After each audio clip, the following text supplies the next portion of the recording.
Hello students, आप इसके पहले वाले वीडियो में इसी प्रश्न को आप फर्स्ट मेथड के माध्यम से देख रहे थे।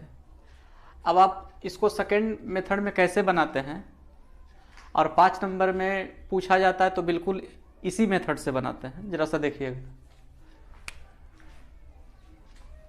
वही क्वेश्चन है। सिद्ध करें कि √2 एक अपरिमेय संख्या है। माना कि √2 एक परिमेय संख्या है, मान लिए। तो √2 इक्वल P/Q, जहाँ P और Q पूर्णांक है तथा Q इक्वल नॉट 0।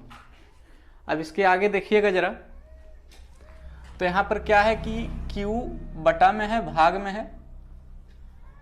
इसको हम √2 Q√2 बराबर P लिख सकते हैं। तो अब दोनों ओर वर्ग करने पर, दोनों और वर्ग करने पर तो Q√2 का स्क्वायर बराबर P²। तो √2 का स्क्वायर है तो स्क्वायर से रूट कैंसिल, तो 2 बचेगा।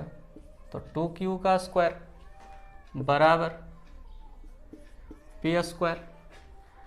आपका शायद प्रमेय 1.3 में ऐसा लिखा गया है कि एक कोई धनात्मक पूर्णांक है, अगर वह P² को विभाजित करता है तो P को भी विभाजित करता है। थोड़ा सा एग्जाम्पल देखिएगा। अगर मान लिया जाए कि 5 कोई संख्या है, अगर ई 625 को विभाजित कर रहा है तो 625 का जो वर्गमूल है यानी 25 है, तो 25 को भी विभाजित करता है।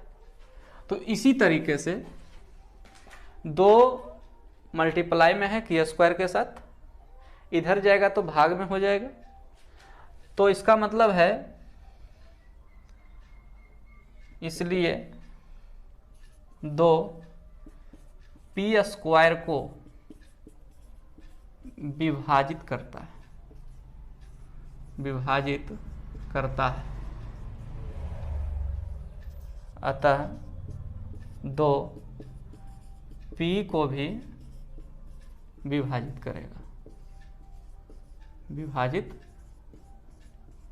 करेगा। अब आगे देखिएगा। अब हम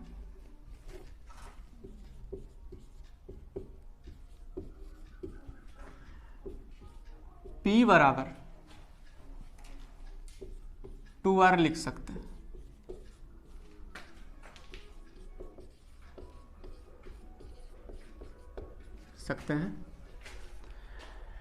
अब P बराबर 2R, जहां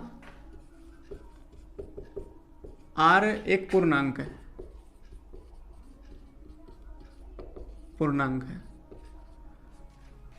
यहां पर थोड़ा सा ध्यान दीजिएगा। ऐसा कोई भी स्टेटमेंट नहीं है जो समझ में नहीं आ सकता है।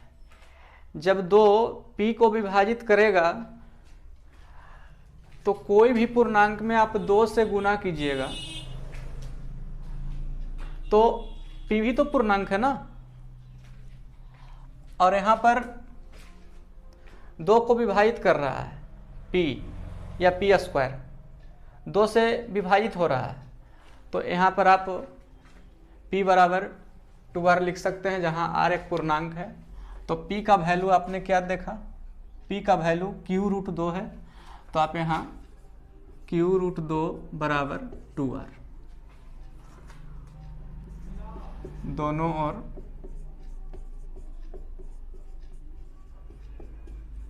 वर्ग करने पर तो Q√2 का स्क्वायर बराबर 2R का होल स्क्वायर। तो ये हो जाएगा 2Q² बराबर 4R²। तो 2 दूना 4, Q² बराबर 2R²। तो यही स्टेटमेंट है। इधर 2 था गुना में, तो 2 उस साइड जाएगा तो बटा में आएगा, तो 2 विभाजित करेगा पी स्क्वायर को। उसी तरह 2 यहाँ क्यू स्क्वायर को विभाजित करेगा, इसलिए 2 क्यू स्क्वायर को विभाजित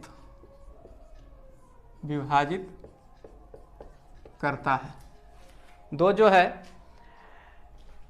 क्यू स्क्वायर को विभाजित करता है, अतः 2 क्यू को भी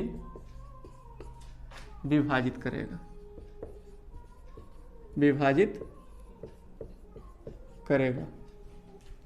अब यहाँ पर कुछ स्टेटमेंट लिखना पड़ेगा कि P और Q में हमने क्या देखा कि P भी 2 से P भी विभाजित हो रहा है और 2 से Q भी विभाजित हो रहा है। तो लिखेंगे P और Q में एक उभयनिष्ठ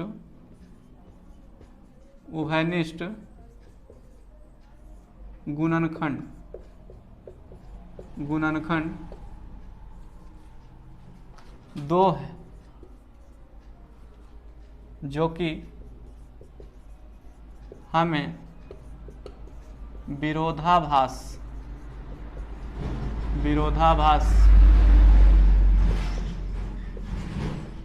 प्राप्त होता है। P और Q में एक उभयनिष्ठ गुणनखंड 2 है, जो कि हमें विरोधाभास प्राप्त होता है। विरोधाभास प्राप्त तो हो ही रहा है। आप देख सकते हैं कि यहाँ P और Q जो कि हम पूर्णांक है, तो इसमें कहाँ दिख रहा है कि इसमें तो सिर्फ दिख रहा है कि P गुने 1, P को हम P गुने 1 लिख सकते हैं और Q को Q गुने 1 लिख सकते हैं। लेकिन ये स्टेटमेंट जब आगे बढ़ा तो 2 जो है P स्क्वायर को विभाजित कर रहा है, 2 है जो P को भी विभाजित करेगा। तो अब सोचिए कि ये हमें गलत मतलब कि रिप्लाई मिल रहा है हमको। देखिएगा जरा सा, क्योंकि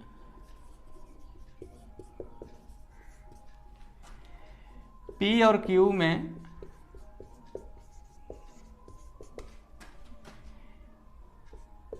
एक के अलावे कोई उभयनिष्ठ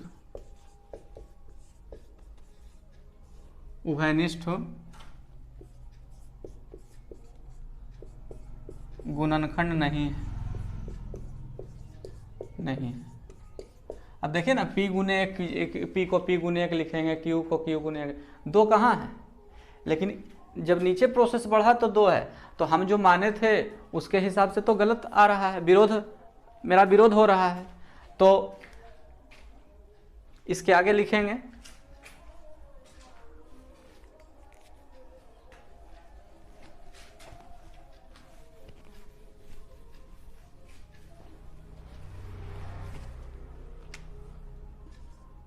इसलिए हमारा मानना गलत है कि √2 एक परिमेय संख्या है। अतः √2 एक परिमेय संख्या है।